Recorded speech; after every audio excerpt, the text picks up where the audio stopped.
അപ്പോ ഇപ്പോഴത്തെ ഒരു അവസ്ഥ രഞ്ജിത്ത് രഞ്ജിത്ത് രഞ്ജിത്ത് വംശി അങ്ങനെയാണെന്ന് വിചാരിക്കുന്നു. നമസ്തേ, എല്ലാവർക്കും നമസ്തേ, എല്ലാവർക്കും എൻ്റെ നമസ്തേ. ഓക്കെ, കഴിഞ്ഞ ദിവസം നമ്മളൊരു ചാനൽ ചർച്ച കണ്ടു. നിങ്ങളെല്ലാവരും കേട്ട വിഷയങ്ങളൊക്കെ ആയിരിക്കും.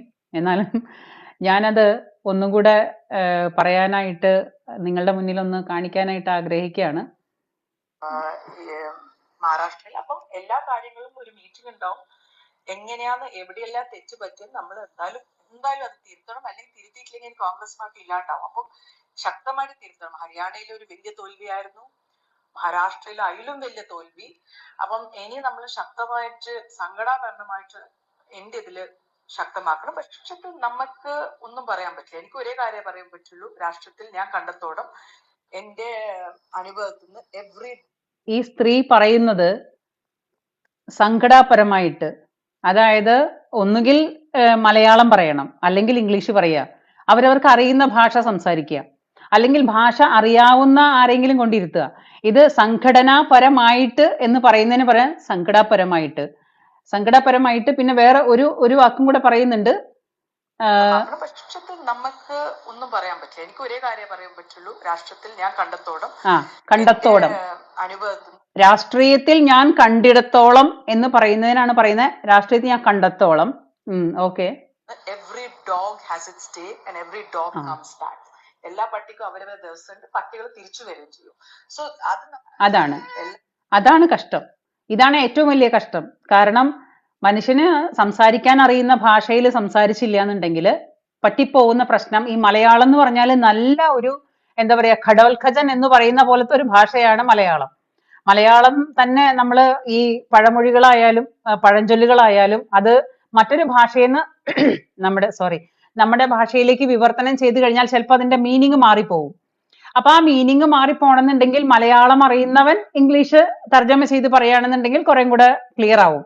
പക്ഷേ ഈ മലയാളം കൃത്യമായിട്ട്, അല്ലെങ്കിൽ മലയാളത്തിന്റെ മീനിങ് കൃത്യമായിട്ട് അറിയാത്ത ആൾക്കാരാണ് ആ ഇംഗ്ലീഷ് തിരിച്ചിങ്ങോട്ട് പറയണമെന്നുണ്ടെങ്കിൽ അവിടെ ഗ്രാമർ മിസ്റ്റേക്ക് അല്ല വരുന്നത്, ഒരു സാഹചര്യങ്ങൾക്ക് ചേരുന്ന രീതിയിലുള്ള സംസാര രീതി ആവില്ല.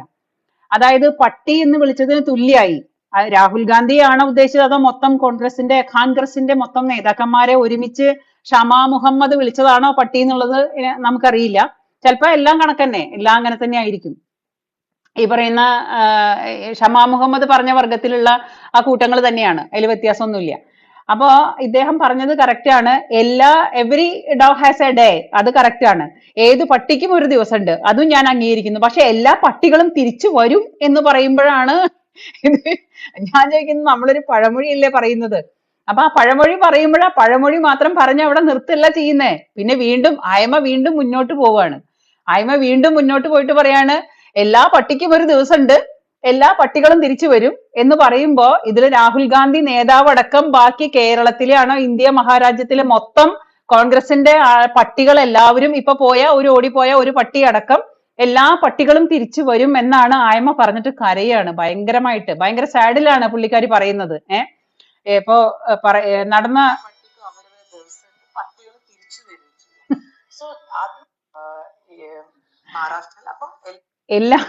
എല്ലാ പട്ടികൾക്കും ഒരു ദിവസം ഉണ്ട്, എല്ലാ പട്ടികളും തിരിച്ചു വരും. ഞാൻ ചോദിക്കുന്നേ, ഈ കോൺഗ്രസ് എന്ന് പറഞ്ഞാൽ നമ്മൾക്ക് എന്റെ ചെറുപ്പകാലം തൊട്ട് എന്റെ കുടുംബപരമായിട്ട് അല്ലെങ്കിൽ പാരമ്പര്യമായിട്ട് എന്റെ വീട്ടുകാരൊക്കെ കോൺഗ്രസ്സുകാരായിരുന്നു. ഫാസ്റ്റാണേ. അപ്പോ ആ കോൺഗ്രസ്സുകാരായിരുന്നിടത്ത് അപ്പൊ അത്രയും കാലത്തെ കഴിഞ്ഞ 10-70 കൊല്ലം ഇന്ത്യ മഹാരാജ്യം ഭരിച്ചു മുടിച്ചതാണെന്നുണ്ടെങ്കിലും അത്രയും പഴക്കമുള്ള ഒരു പാർട്ടിയാണ് ഇന്ത്യൻ നാഷണൽ കോൺഗ്രസ്. അപ്പോ ആ കോൺഗ്രസിന്റെ അവസാന കണ്ണി, അതായത് കോൺഗ്രസ് ഉണ്ടായിട്ട് ഇത്രയും കാലം ആ കോൺഗ്രസിന്റെ പാർട്ടിയിലുള്ളവരുടെ പ്രവർത്തനത്തിന്റെ ഫലമായിട്ട്, അതായത് പ്രവൃത്തി മൂലമാണ് കർമ്മ അനുഭവിക്കുക എന്നാണ് സാധാരണ പറയുക. അപ്പൊ ആ പാർട്ടിക്കാരുടെ, ആ കോൺഗ്രസ് പാർട്ടി നമ്മുടെ നാടിനെ ഇന്ത്യ സ്വാതന്ത്ര്യം നേടിയെടുത്തതിന് ശേഷവും അതിനു മുമ്പും അതിന് ശേഷവും യവന്മാര് ചെയ്തു കൂട്ടിയ ഓരോ തോന്നിവാസങ്ങൾക്കുമാണ് ഇപ്പോ കാലം മറുപടി കൊടുത്തുകൊണ്ടിരിക്കുന്നത്. അത് സത്യമാണ്. ഇതിനകത്ത് രാഷ്ട്രീയം കുത്തിക്കയറ്റി പറയുന്നതല്ല ഞാൻ, ആത്മാർത്ഥമായിട്ടാണ് ഞാൻ പറയുന്നത്. കോൺഗ്രസ് ഇന്ന് അനുഭവിക്കുന്നതിന്റെ ആ കുടുംബവാഴ്ച, ആ കുടുംബക്കാരും ആ കുടുംബവാഴ്ചയും ഇന്ന് അനുഭവിക്കുന്നതിന്റെ ഏറ്റവും വലിയ പാപകർമ്മം അവർ ചെയ്തു കൂട്ടിയതിന്റെ പാപകർമ്മമാണ്. അല്ലെങ്കിൽ ഒന്ന് ആലോചിച്ച് നോക്കി നോക്കൂ, തലമുറകളായിട്ട് മുന്നോട്ട് വന്നിട്ട് ഇപ്പൊ അവസാനം എത്തി നിൽക്കുന്നത് രാഹുൽ ഗാന്ധിയിലാണ്. ഈ രാഹുൽ ഗാന്ധിക്ക് ദൈവം തമ്പുരാനായിട്ട് അറിഞ്ഞു കൊടുത്ത എന്തെങ്കിലും ഒരു ബോധമുണ്ടോ അതിന്? ഒന്നുകിൽ പൊട്ടനാവണം, അല്ലെങ്കിൽ പിന്നെ എന്താ പറയാ വെളിവുള്ളവനാവണം, അല്ലെങ്കിൽ ഏതെങ്കിലും തരത്തില് ഒരു എന്താ പറയാ ഒരു പൊതു വേദിയിൽ വന്നിരുന്നാൽ പെരുമാറാൻ പറ്റുന്ന ഒരവസ്ഥ, അല്ലാന്നുണ്ടെങ്കിൽ എന്തെങ്കിലും ഒരു കോമൺ സെൻസ്, ഒരു പൊതുവേദിയിൽ നിൽക്കുമ്പോൾ അതിന്റെ പെരുമാറ്റങ്ങള്, അത് വിളിച്ചു പറയുന്ന വാക്കുകള്, ഇത് മുഴുവനും തൊണ്ട തൊടാതെ വിഴുങ്ങി അതാണ് ലോകത്തിലേക്ക് ഏറ്റവും വലിയ ബുദ്ധിമാൻ എന്നുള്ള രീതിയിൽ അത് കാണിച്ചു കൂട്ടുമ്പോൾ ഇവരുടെ കുടുംബവാഴ്ച എത്രയോ കാലങ്ങളായിട്ട് ഈ രാജ്യത്തോട് ചെയ്ത ദുഷ്ടതയും ക്രൂരതയും കൊണ്ട് മാത്രമാണ് ഇങ്ങനൊരു പൊട്ടൻ ആ കുടുംബത്ത് വന്ന് ജനിച്ചത്. കാരണം ഇതിനോട് കൂടിയിട്ടെങ്കിലും ഇതൊന്ന് തീർന്നു കിട്ടുമല്ലോ എന്ന് വിചാരിച്ചിട്ടാണ്. മനുഷ്യരെ ഇറങ്ങി തിരിച്ചിട്ട് അത് നശിപ്പിക്കുന്നില്ല എന്നുണ്ടെങ്കിൽ അത് കാലം തന്നെ അത് നശിപ്പിക്കും. ആ കാലം നശിപ്പിക്കാനായിട്ടുള്ള കുടുംബവാഴ്ച നശിക്കുന്നതിന്റെ അവസാനമാണ് ഇപ്പൊ ഈ കാണിച്ചുകൊണ്ടിരിക്കുന്നത്. ഇത് കഴിഞ്ഞിട്ട് ഇപ്പൊ കോൺഗ്രസ് എന്താ ചെയ്തുകൊണ്ടിരിക്കുന്നത്? കോൺഗ്രസ് നമ്മുടെ നാട്ടിലെ സർവമാന തീവ്ര വർഗീയ ശക്തികളെ മുഴുവനും കൂട്ടുപിടിച്ചിട്ടാണ് ഇപ്പോ നാട്ടില് ജയിക്കാനുള്ള കാരണം ഏത് വഴിക്കും ഇവർക്ക് അധികാരം വേണം. ഏത് വഴിക്ക് പോയാലും കുഴപ്പമില്ല, അധികാരം വേണം. അപ്പോ ഈ പാർട്ടിയിലെ മഹത്വമാണ് ഈ ഷമാ മുഹമ്മദിന്റെ രൂപത്തിലൊക്കെ വന്നിരുന്നിട്ട് ഇങ്ങനെ കേൾക്കേണ്ടി വരുമ്പോ ആയിരക്കണക്കിന് മനുഷ്യർ കേൾക്കുന്ന ചാനൽ ചർച്ചയാണിത്. ഈ ആയിരക്കണക്കിന് മനുഷ്യന്മാർ കേൾക്കുന്ന ചാനൽ ചർച്ചയില് ഒരു സ്ത്രീ വന്നിരുന്നിട്ട് പറയുന്നതാണ്, ഏത് പട്ടിക്കും ഒരു ദിവസമുണ്ട്, എല്ലാ പട്ടികളും തിരിച്ചു വരുന്നു.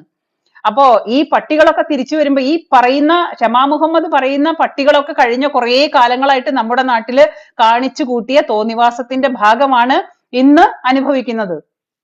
ഇപ്പോഴും അവർ സത്യം തിരിച്ചറിഞ്ഞിട്ടില്ല.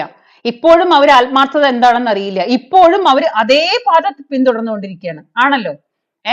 അപ്പോ ഓരോ സ്ഥലത്തും ഇപ്പം ഇവര് പറയുന്നത് നമ്മളുടെ പാലക്കാട് കോൺഗ്രസ് വമ്പിച്ച ഭൂരിപക്ഷത്തോടു കൂടിയിട്ട് ജയിച്ചു എന്ന് പറഞ്ഞു. പാലക്കാട് വമ്പിച്ച ഭൂരിപക്ഷത്തോടു കൂടിയിട്ട് പാലക്കാട് എങ്ങനെയാ ജയിച്ചത്? പാലക്കാട് കോൺഗ്രസ് ജയിച്ചതിന്റെ ആദ്യ പടിയായിട്ട് അവിടെ ജാഥ നടത്തിയത് SDPI ആണ്. അവിടെ ആദ്യ പടിയായിട്ട് ജാഥ നടത്തിയത് SDPI ആണ് അല്ലേ? അപ്പൊ അവരൊന്നും കാണാതെ അങ്ങനെ ചെയ്യോ? ഒന്നും കാണാതെ പട്ടി പുഴയിൽ ചാടില്ല എന്ന് പറഞ്ഞ പോലെ ഒന്നും കാണാതെ SDPI അവിടെ കിടന്നിട്ട് ജാഥ നടത്തുമോ? SDPIക്ക് എന്താ വട്ടുണ്ടോ?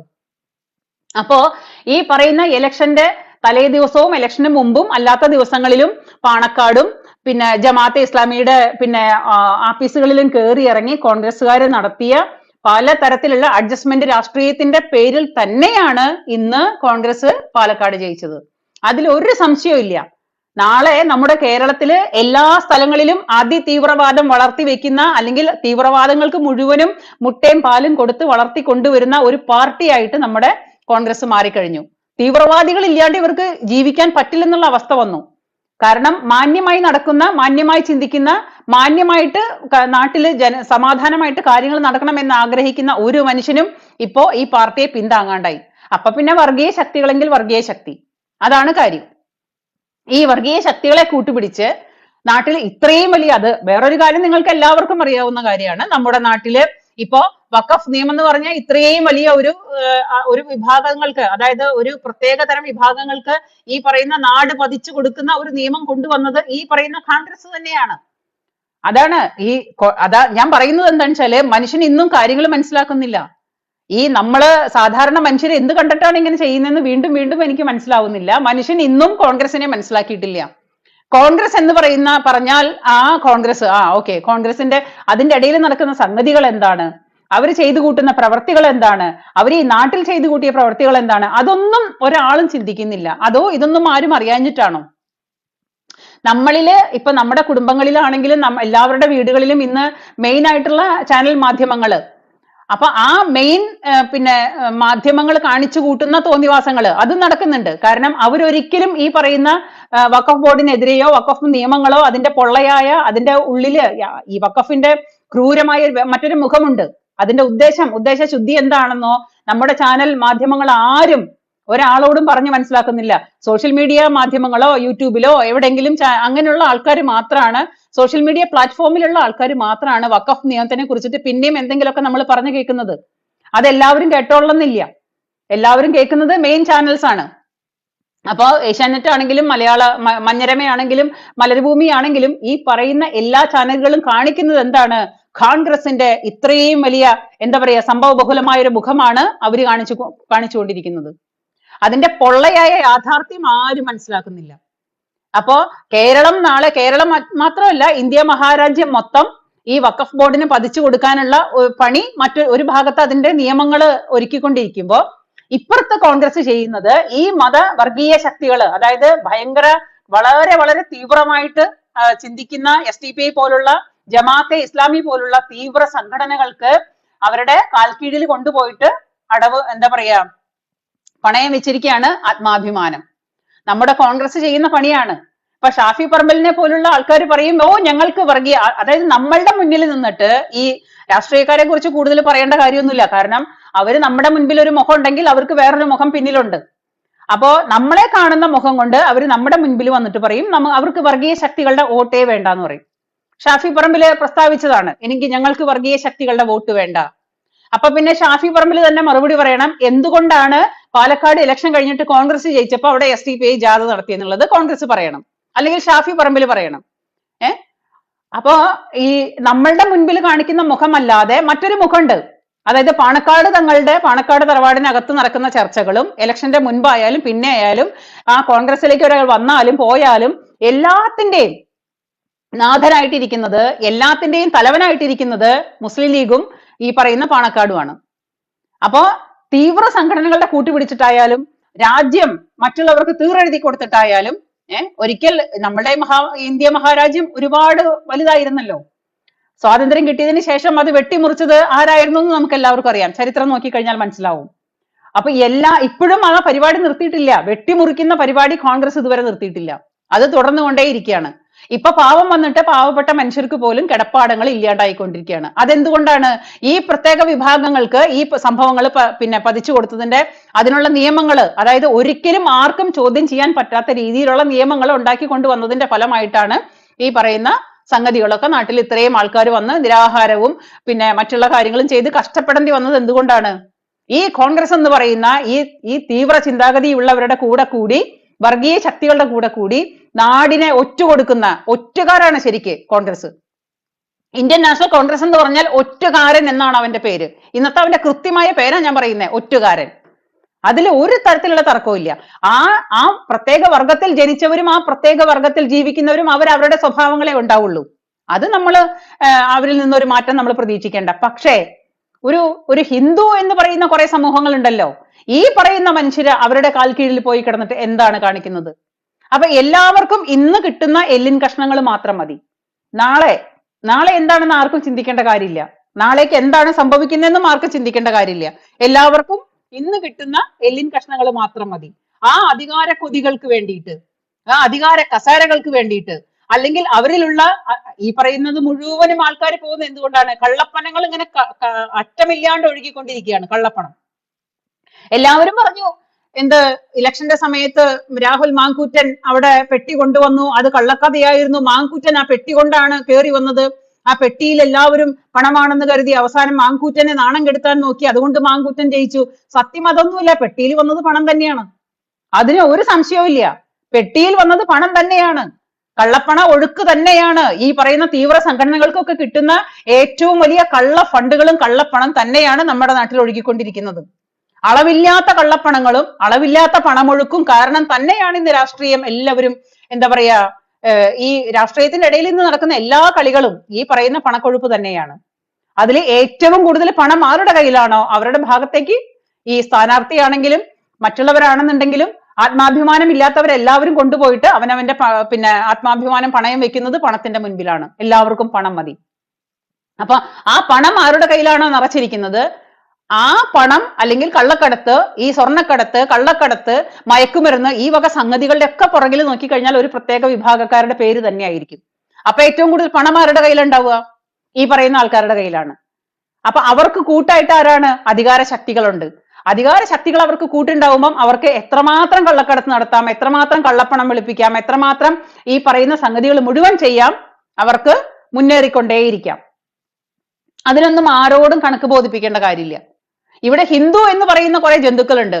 ഈ ഹിന്ദു എന്ന് പറയുന്ന ജന്തുക്കൾക്ക് കോടാനുകോടി പിന്നെ വരുമാനമുള്ള ക്ഷേത്രങ്ങളുണ്ട്, പിന്നെ അതിനുള്ള പിന്നെ വിശ്വാസങ്ങളുണ്ട്, അതിനുള്ള എല്ലാ തരത്തിലുള്ള സംഗതികളുണ്ട്. പക്ഷെ ഹിന്ദുവിനെ അനങ്ങാൻ പറ്റുമോ? ഹിന്ദുവിന് എന്നും പിച്ചക്കാരനായിട്ട് ജീവിക്കാനാണ് നമ്മുടെ നാട്ടില്, നമ്മുടെ ഭൂമിയിൽ യോഗം. എന്നും ഏറ്റവും വലിയ കോടീശ്വരന്മാരെ, ഏറ്റവും വലിയ കോടിക്കണക്കിന് രൂപ വരുമാനമുള്ള പിന്നെ ക്ഷേത്രങ്ങൾ സ്വന്തമായുള്ള ഹിന്ദുവിന് എന്നും ഇവിടെ പിച്ചക്കാരനായിട്ട് ജീവിക്കാനാണ് യോഗം. അവന്റെ ക്ഷേത്രത്തില് ഇപ്പൊ പറയുന്ന കേട്ടില്ലേ, ഗുരുവായൂർ അമ്പലത്തില് ആനകളെ ചന്ദനം തൊടിയിക്കാൻ പാടില്ല, പുതിയ നിയമം ഇറങ്ങിയിരിക്കുന്നതാണ്. ഗുരുവായൂർ ക്ഷേത്രത്തിലെ ആനകളുടെ നെറ്റിയിൽ ചന്ദനം തൊടിയിക്കാൻ പാടില്ല എന്ന്. തിട്ടൂരം, ഇതൊക്കെ തിട്ടൂരമാണ്. ഓരോരോ തിട്ടൂരങ്ങൾ ഇങ്ങനെ ഇറക്കുകയാണ്. കാരണം ഏറ്റവും കൂടുതൽ ഓടിക്കയറാനായിട്ട് എളുപ്പം ഹിന്ദുവിന്റെ നെഞ്ചത്തോട്ടല്ലേ, അപ്പൊ അങ്ങ് കേറുകയാണ്. ഈ പറയുന്ന നിയമങ്ങള് ഇപ്പുറത്ത് അപ്പുറത്തോ പോയിട്ട് സംസാരിക്കാനോ അത് പറയാനായിട്ട് ആർക്കും നട്ടല്ലില്ല. കാരണം ഹിന്ദുവിന്റെ ക്ഷേത്രങ്ങൾ ഭരിക്കുന്നത് ഈ രാഷ്ട്രീയ ശക്തികളാണ്.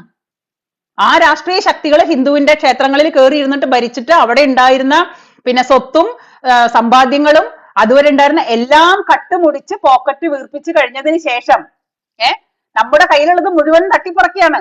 അത് കൊള്ളയടിക്കുന്നതിന്റെ പേരിൽ പണ്ടുകാലം തൊട്ടേ ഹിന്ദുവിനെ കൊള്ളയടിച്ചുകൊണ്ടാണ് ഈ പറയുന്ന പ്രത്യേക മതക്കാരൊക്കെ ഇവിടെ വലുതായത്. അതും ചരിത്രമാണ്. ഞാൻ അനാവശ്യമായിട്ടുള്ള ഒരു ആരോപണങ്ങളും അല്ല പറയുന്നത്. നമ്മുടെ ചരിത്രങ്ങൾ പരിശോധിച്ചാൽ നമുക്ക് മനസ്സിലാക്കാവുന്ന കാര്യമാണ്.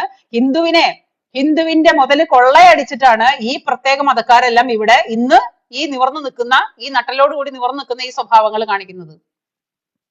ആ കൊള്ളയടിക്ക് ഇന്നും ഒരു കുറവും വന്നിട്ടില്ല. ഇപ്പോഴും ഹിന്ദുവിനെ കൊള്ളയടിക്കുന്നു. ഹിന്ദുവിന്റെ പണം വേണം, ഹിന്ദുവിനെ പറ്റിക്കണം, ഹിന്ദുവിന്റെ പോക്കറ്റിലെ പൈസ വേണം, മൊത്തത്തിൽ ഹിന്ദുവിന്റെ എല്ലാം വേണം. പക്ഷെ ഹിന്ദു അത് വേണ്ട, അത് കാഫിറാണ്. ഹിന്ദുവിനെ വേണ്ട, അത് കാഫിറാണ്. അല്ലെങ്കിൽ ഹിന്ദുവിന്റെ നെഞ്ചത്തോട്ട് എപ്പോ വേണമെങ്കിലും കയറാം, എന്തു വേണമെങ്കിലും പറയാം, എങ്ങനെ വേണമെങ്കിലും പെരുമാറാം എന്നതാണ് നമ്മളാണ് അവർക്ക് പഠിപ്പിച്ചു കൊടുക്കുന്ന ശീലങ്ങള്. ഞാനിത് പറയുമ്പോ ഞാൻ വർഗീയവാദിയാണ്. എന്നെ കണ്ടാൽ തോന്നുന്നില്ലേ വർഗീയവാദിയാണെന്ന്? നിങ്ങൾക്ക് തോന്നണില്ലേ? അപ്പൊ വർഗീയത എന്ന് പറയുന്ന കഴിക്കുന്ന ഭക്ഷണത്തിൽ വർഗീയത, പറയുന്ന സംസാരത്തിൽ വർഗീയത, ഈ പറയുന്ന ഉടുക്കണ വസ്ത്രത്തിൽ വർഗീയത, ധരിക്കുന്ന പിന്നെ എന്താ പറയാ വസ്ത്രങ്ങളിലായാലും ഭക്ഷണത്തിലായാലും ഇതിലെല്ലാത്തിലും വർഗീയത കൊണ്ടുവന്നിട്ട് വർഗീയത കാണിച്ച് ഞാൻ ഇന്നതാണ് എന്ന് പറഞ്ഞ് തെളിവ് സഹിതം സമൂഹത്തിന്റെ മുന്നില് പറഞ്ഞ് അതോടുകൂടി പേരോടുകൂടിയിട്ട് ലേബല് ചാർത്തി നടക്കുന്നവര് അവരൊരിക്കലും വർഗീയരല്ല. അവരെ അങ്ങനെ പറയാൻ പാടില്ല. ആ പറയുന്നത് നീ കാണിക്കുന്നു, നിന്നെ കാണുമ്പോഴേ അറിയാം, നിന്റെ പേര് കേട്ടാലേ അറിയാം, നിന്നെ കാണുമ്പോഴേ അറിയാം. അല്ലെങ്കിൽ അത് കാണാനായിട്ടുള്ള തെളിവോട് കൂടിയിട്ട് അതിന്റെ സൈനോട് കൂടിയിട്ട് സംസാരിക്കുന്ന, നടക്കുന്ന, പ്രവർത്തിക്കുന്ന, അവർക്ക് ജാതിയിൽ അതായത് പ്രവൃത്തിയിലടക്കം മതമുള്ളവർ അവരൊരിക്കലും പിന്നെ വർഗീയവാദികളല്ല. വർഗീയവാദി ഇതൊന്നുമില്ലാത്ത ഹിന്ദുവാണ് വർഗീയവാദി. എങ്ങനെയാണ് ഇവിടെ വർഗീയവാദി ഉണ്ടായത്? ഒരു തരത്തിലും എല്ലാ തരം മനുഷ്യരെയും പിന്നെ സ്വീകരിച്ച ചരിത്രമാണ് നമുക്കുള്ളത്. എല്ലാവരെയും ഉൾക്കൊള്ളാനുള്ള മനസ്സ് ഹിന്ദുവിനുണ്ട്. കാരണം നമ്മൾ ഒരിക്കലും ജനിച്ച കാലം തൊട്ട് ഒരു പാഠശാലയിലും പോയിട്ട് ഒന്നും പഠിക്കുന്നില്ല. അപ്പുറത്തുള്ളവനെ വെറുക്കണം, ഇപ്പുറത്തുള്ളവൻ ക്രിസ്ത്യാനിയാണ്, ഇപ്പുറത്തുള്ളവൻ മുസ്ലിമാണ്, അല്ലെങ്കിൽ ഞാൻ ഹിന്ദുവാണ് എന്ന് നമ്മൾ ആരും പഠിക്കുന്നില്ല. ഞാൻ എന്നും നിങ്ങളോട് പറഞ്ഞുകൊണ്ടിരിക്കുന്ന ഒരേ ഒരു കാര്യം ഇതാണ്. നമ്മള് ജനിക്കുമ്പോ തൊട്ട് നമ്മൾ ഒരു മതപാഠശാലയിലും പോയിട്ട് നമ്മൾ മതം പഠിക്കുന്നില്ല. മതം പഠിച്ച് 4-5 നേരവും 6 നേരവും മതം തന്നെ പുഴുങ്ങി തിന്നുന്നവൻ പറയുന്നു നമ്മളെ വർഗീയവാദി. ഇവിടെ എല്ലാവരെയും ഉൾക്കൊണ്ട ഹിന്ദു, എല്ലാവരെയും സ്വീകരിച്ച ഹിന്ദു, അവനെ നോക്കിയിട്ട് പറയാണ് വർഗീയവാദി, ഹിന്ദു വർഗീയവാദി. എന്നിട്ട് അവസാനം ഒട്ടകത്തിന് സ്ഥലം കൊടുത്ത പോലെ അവന്റെ കിടക്കാനുള്ള കിടപ്പാടം പോലും ഇല്ലാണ്ടായിട്ട് അവൻ പുറത്തേക്ക് തള്ളപ്പെടുമ്പോ അവൻ പ്രതികരിക്കും. കാരണം അളമുട്ടിയെ ചേരയും കടിക്കുമല്ലോ.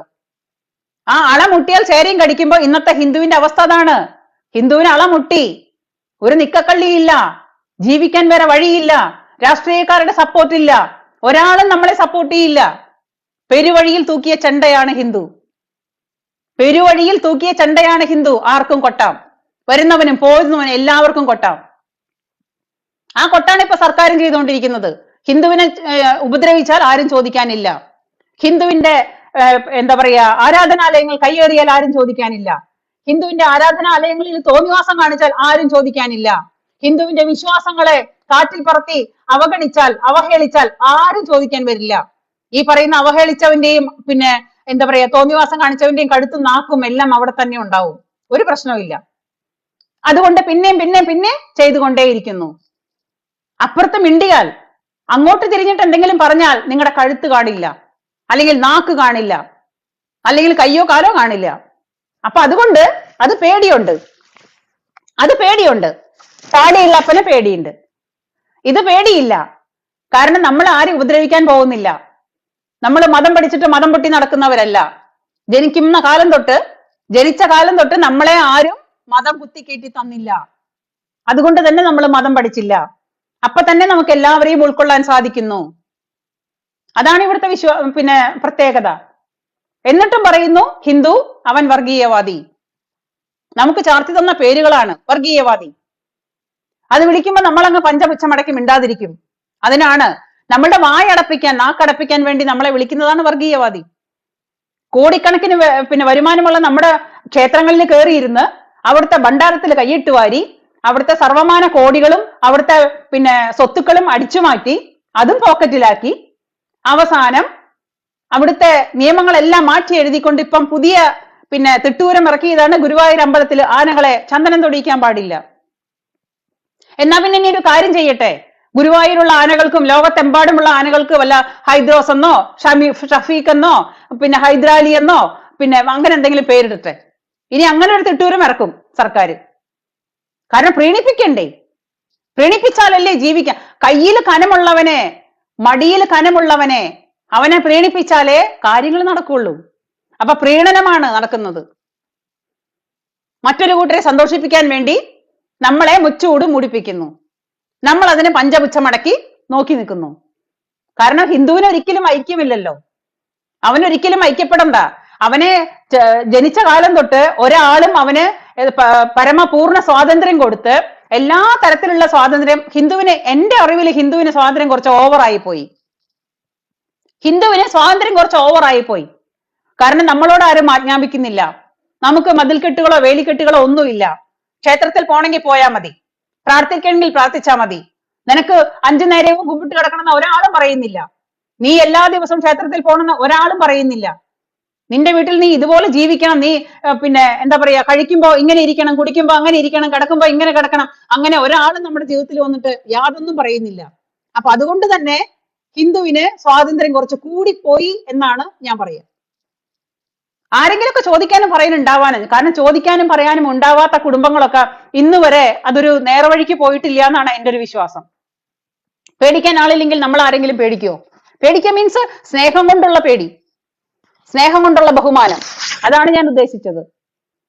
അപ്പോ നമ്മുടെ കുടുംബത്തൊരു കുടുംബനാഥൻ ഉണ്ടാവണം. അല്ലെങ്കിൽ നമുക്ക് ഭയപ്പെടാനായിട്ട്, സ്നേഹം കൊണ്ട് പേടിക്കാനായിട്ട് ആരെങ്കിലുമൊക്കെ നമ്മുടെ കുടുംബത്തൊരു നാഥൻ വേണം, വേണ്ടേ? അല്ലെങ്കിൽ ആ കുടുംബം ഒരിക്കലും നേരെയാവില്ല. എന്ന പോലെയാണ് ഹിന്ദു സമൂഹം. ഒന്നായി നിന്നാൽ ഒരുമിച്ച് മുന്നേറാം, ഇല്ലെങ്കിൽ ഒരുമിച്ച് അവസാനിക്കാം. ഇത് തന്നെയാണ് എന്നും പറഞ്ഞുകൊണ്ടിരിക്കുന്നത്. നമുക്ക് വേണ്ടിയാണ്, നമ്മൾ ആരും ദ്രോഹിക്കാൻ വേണ്ടിയിട്ടല്ല. നമുക്ക് നാളെ ഇതെല്ലാം കൂടിക്കൊണ്ട് കെട്ടിക്കൊണ്ടു വന്നിട്ട് നമ്മുടെ ഭഗവാന്റെ കാൽക്കൽ കൊണ്ട് സമർപ്പിക്കണമെന്നോ, ഇന്ത്യ മഹാരാജ്യം മൊത്തം ശ്രീകൃഷ്ണന്റെ കാൽക്കൽ കൊണ്ടാക്കണമെന്നോ, നാളെ കൃഷ്ണരാജ്യം വരണമെന്നോ രാമരാജ്യം വരണമെന്നോ നമ്മൾ ആഗ്രഹിക്കുന്നില്ല. നമുക്ക് എല്ലാവരും വേണം, അതാണ് നമ്മുടെ ചിന്താഗതി. പക്ഷെ നമുക്കും ജീവിക്കണ്ടേ? നമുക്കും ഇവിടെ ഒരു ചെറിയൊരു സ്ഥലം വേണമല്ലോ, സ്ഥാനം വേണമല്ലോ. അങ്ങനെ മൊത്തം തൂത്ത് തുടച്ചിട്ട് ഞങ്ങൾ അങ്ങ് കേറാം എന്ന് അങ്ങനെ പറ്റില്ലല്ലോ, അങ്ങനെ പറ്റില്ലല്ലോ. അതിഥി ദേവോ ഭവ എന്നുള്ള രീതിയിൽ, അല്ലെങ്കിൽ ലോകാ സമസ്ത സുഖിനോ ഭവന്തു എന്നുള്ള വേദങ്ങളൊക്കെ പറയാനേ കൊള്ളുള്ളൂ. അതൊക്കെ പറയാം. പക്ഷെ സ്വയം ഇല്ലാണ്ടായിട്ട് ഒരു അതിഥി ദേവോ ഭവ എന്ന് പറഞ്ഞിട്ട് ഒരു കാര്യമില്ല. ഞാൻ ഇല്ലാണ്ടായിട്ട് എന്റെ വീട്ടിൽ അതിഥിയെ വെച്ചുകൊണ്ടിരുന്നിട്ട് വല്ല കാര്യമുണ്ടോ? ഇല്ലല്ലോ. ആദ്യം ചുമരുണ്ടാവണ്ടേ, എന്നിട്ടല്ലേ ചിത്രം വരയ്ക്കുക. അപ്പൊ അത്രയ്ക്ക് വലിയ വിശാല മനോഭാവം കൊണ്ട് തുറന്നു വെച്ചുകൊണ്ടിരുന്നു കഴിഞ്ഞാല് ഇത് അവസാനത്തിന്റെ ഘട്ടത്തിലേക്കാ പോയിക്കൊണ്ടിരിക്കുന്നത്. അതാണ് കാണുന്നത്. ഇന്നിപ്പോ നമ്മൾക്ക് ചുറ്റും നടക്കുന്നത് അതാണ്. ഒരുമിക്കുന്നവൻ എന്നും ഒരുമിക്കുന്നു. അധികാരസ്ഥാനമുള്ളവര് അവന്റെ പുറകെ പോകുന്നു. എന്തെങ്കിലും പിച്ചച്ചട്ടിയിൽ കൈയിട്ട് വാരിയാൽ കിട്ടും എന്നുള്ളവര് അവരുടെ പുറകെ പോകുന്നു, അത് വാങ്ങുന്നു.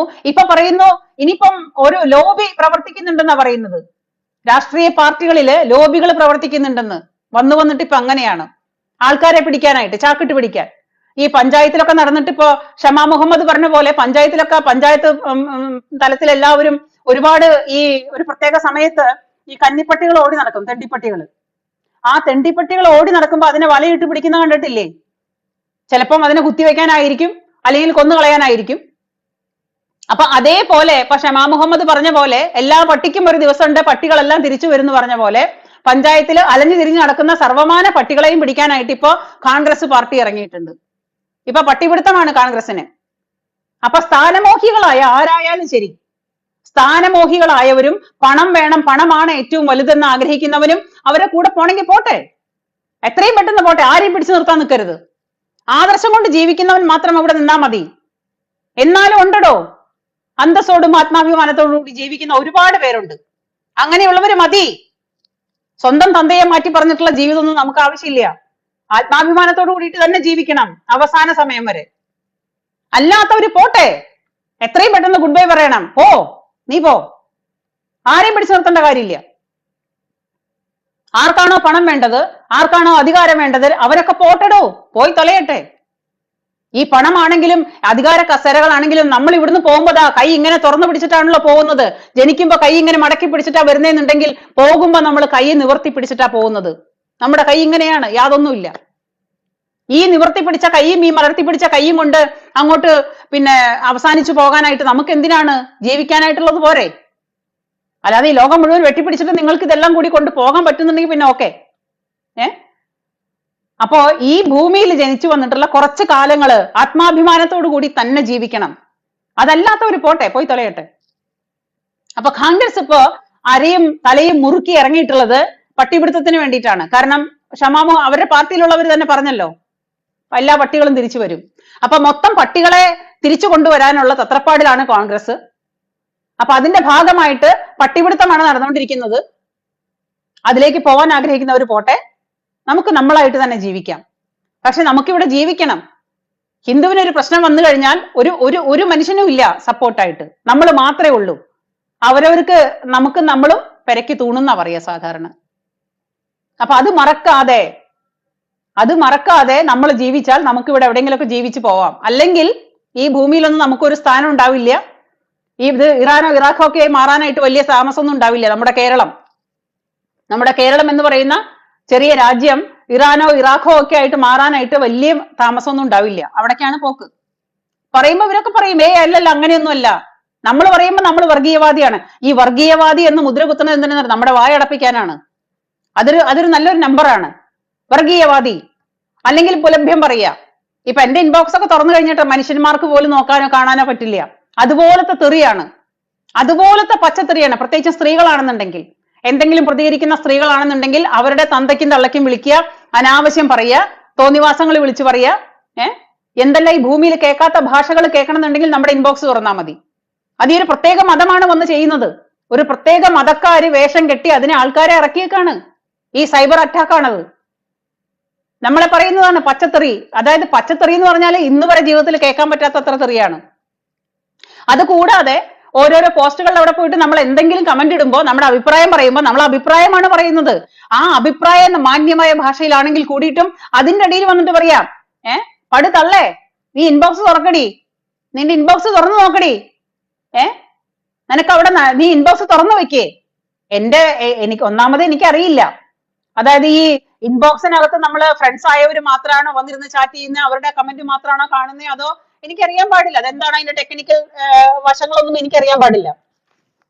അല്ലാതെ ഞാൻ എന്റെ ഇൻബോക്സ് പൂട്ടി വെച്ചിട്ടൊന്നുമല്ല. ഞാൻ ആരോടും ഒരാളുടെ ഇൻബോക്സ് എന്റെ ഇൻബോക്സ് ഞാൻ പൂട്ടി വെച്ചിട്ടൊന്നുമില്ല. പക്ഷെ എന്തുകൊണ്ടാണ് ചിലർക്ക് കമന്റ് ഇടാൻ പറ്റുന്നുണ്ട്, ചിലർക്ക് വന്നിട്ട് കമന്റ് ഇടാൻ പറ്റാത്തതെന്ന് ഐ ഡോണ്ട് നോ. പക്ഷെ തെറി വിളിക്കുന്നത് ഇതാണ്. ധൈര്യമുണ്ടെങ്കിൽ തള്ളേ, കിളവി, നിന്റെ ഇൻബോക്സ് തുറന്നു വെക്കേ, ഞങ്ങൾ അവിടെ വന്ന് നിനക്കുള്ളത് തരാം. ഇതാണ് ഇന്ന് നടക്കുന്ന ഒരു സൈബർ അറ്റാക്ക് എന്ന് പറയുന്ന ഒരു വിഭാഗത്തിന് തന്നെ ഈ പ്രത്യേക മതക്കാരുണ്ടാക്കി വെച്ചിട്ടുണ്ട്. അറ്റാക്ക് ചെയ്യാനായിട്ട്, ഓടിക്കാൻ, സോഷ്യൽ മീഡിയയിൽ ഓടിക്കാൻ. നമ്മളുടെ മുൻപിൽ ഓപ്പൺ ആയിട്ട് അത് വേറൊരു ടീം, ഇത് വേറൊരു ടീം. അപ്പൊ സ്ത്രീകൾ പ്രത്യേകിച്ചും തെറി കേൾക്കുമ്പോ അവര് തിരിച്ചു ഓടുമല്ലോ, പിന്നെ ഒന്നും പറയില്ല. ഇവർക്കൊക്കെ ആള് മാറിപ്പോയി. ആള് മാറിപ്പോയി, ആ കാലമൊക്കെ പോയി.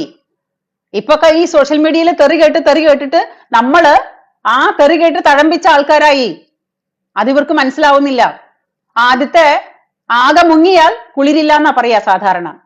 ആകെ മുങ്ങി നിൽക്കുന്ന അവസ്ഥയാണ്. എന്ത് തെറി വേണമെങ്കിലും വിളിച്ചോ, എത്ര ഭീഷണി വേണമെങ്കിലും ഇട്ടോ, ഒരു പ്രശ്നവും ഇല്ല. ഈ തെറി വിളിക്കുന്നവനും ഈ ഭീഷണിപ്പെടുത്തുന്നവനും ഈ തള്ളേ പിള്ളേ കൊള്ളേ എന്ന് പറഞ്ഞിട്ട് വിളിക്കുന്ന ആൾക്കാരൊക്കെ ചിന്തിക്കണ എന്താണെന്ന് വെച്ചാൽ അവരവരുടെ കുടുംബത്തെ സംസ്കാരമാണ് വന്നിരുന്ന് കാണിച്ചുകൊണ്ടിരിക്കുന്നത്. അത് ഈ പ്രത്യേക മതക്കാര് തന്നെ, ആ ഒരു വിഭാഗത്തിന് തന്നെയാണ് നാണക്കേട്. ഇവന്റെ സംസ്കാരമാണ് ഇവൻ പറഞ്ഞുകൊണ്ടിരിക്കുന്നത്, ഇവന്റെ അത്യാർത്തിയാണ് ഇവൻ കാണിച്ചുകൊണ്ടിരിക്കുന്നത്. ഇവന്റെ കുടുംബത്തിൽ ഇവൻ വളരുമ്പോ പഠിപ്പിച്ചു കൊണ്ടുവരുന്ന ആ സംസ്കാരമാണ് നമ്മളെ പറഞ്ഞുകൊണ്ടിരിക്കുന്നത്. ഞാൻ അത്രേ കരുതുന്നുള്ളൂ. ഞാൻ ആർക്കും മറുപടി കൊടുക്കാൻ പോവാറില്ല. ഇപ്പൊ വന്നിട്ട് മൗനം വിദ്വാനും വിഡ്ഢിക്കും ഭൂഷണാണ്. ഇത് ഏത് വേണമെന്നുണ്ടെങ്കിൽ യുവമാരെ തെരഞ്ഞെടുത്തോട്ടെ, ഒരു പ്രശ്നവുമില്ല. പക്ഷെ ഞാൻ പറയാനുള്ളത് പറഞ്ഞുകൊണ്ടേയിരിക്കും. ഇനി ഇൻബോക്സിൽ വന്നിട്ട് കൊല്ലുന്നോ തല്ലുന്നോ അല്ലെങ്കിൽ അവസാനിപ്പിക്കുന്നോ എങ്ങനെ ഭീഷണി ഇറക്കിയിട്ടും ഒരു കാര്യമില്ല. ഇതൊക്കെ തീയില് കുരുത്തതാണ്. നീയൊന്നും വന്ന് തെറി വിളിച്ചാലൊന്നും ഇവിടെ യാതൊന്നും സംഭവിക്കാൻ പോണില്ല. അതൊക്കെ കൃഷിയിടമാണെന്ന് പറഞ്ഞിട്ട് മാറ്റിവെച്ചൊരു വിഭാഗം ഉണ്ടല്ലോ, കൃഷിയിടം. നിങ്ങളുടെ കൃഷിയിടം ഉണ്ടല്ലോ നിങ്ങളുടെ കുടുംബത്ത്, ആ കൃഷിയിടമായിട്ട് മാറ്റി വെച്ചിട്ടുള്ള ആ ടീമിനോട് പോയിട്ട് കാണിച്ചാൽ മതി. നമ്മളോട് കാണിച്ചിട്ട് ഒരു കാര്യമില്ല. ഇതൊക്കെ തീയിൽ കുരുത്തതാണ്. അത്രേ എനിക്ക് പറയാനുള്ളൂ. അപ്പോ എപ്പോഴും ഈ പറയുന്ന പ്രവൃത്തികൾ, നമ്മുടെ നാട്ടിൽ നടക്കുന്ന രാഷ്ട്രീയ പരിപാടികൾ, രാഷ്ട്രീയ പാർട്ടികളാണെന്നുണ്ടെങ്കിൽ കൂടിയിട്ടും അവര് ഈ അങ്ങേയറ്റം നമ്മുടെ നാട്ടില് ഇപ്പൊ നിരോധിച്ച സംഘടനകൾ വരെ ആയിട്ട് അവർക്ക് ബന്ധമാണ്.